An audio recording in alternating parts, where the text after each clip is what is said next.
In today's video, I'm going to teach you how to run SQL queries in Supabase. Simple Guide 2026. First, open your browser and head over to supabase.com. This is where you'll access your dashboard and manage everything related to your database projects. If you're not already signed in, log into your Supabase account. You can use your preferred sign-in method.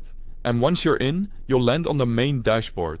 From the homepage, select your organization. Think of an organization as a container for your projects. If you're part of multiple teams or workspaces, make sure you choose the one that holds the project you want to work on so you're editing the right environment. Next, open your existing project. If you're starting from scratch, you can create a new project.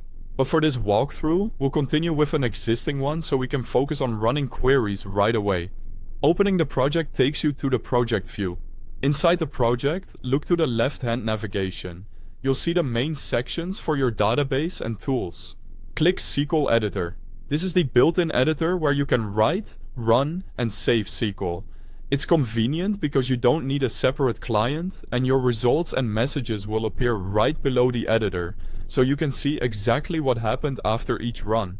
Here, you can type your own SQL queries manually, or you can use the community templates. Templates are pre-written snippets for common tasks, and they're a great way to move quickly or learn the correct syntax. They're especially helpful if you're new to PostgreSQL or just want to avoid typos. You can browse and pick one that matches what you want to do. To speed things up, let's go with templates. Choose something simple, like creating a table, adding a view, adding a column, or adding comments.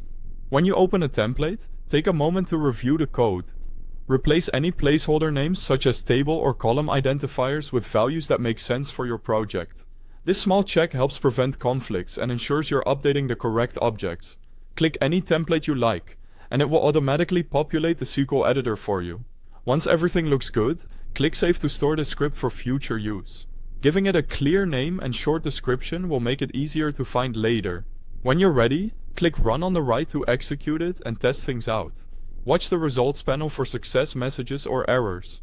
If you see an error, adjust your SQL and run it again until it completes successfully. That's it. Quick, clean, and efficient. Now you know exactly how to run SQL queries in Supabase using the SQL Editor and templates.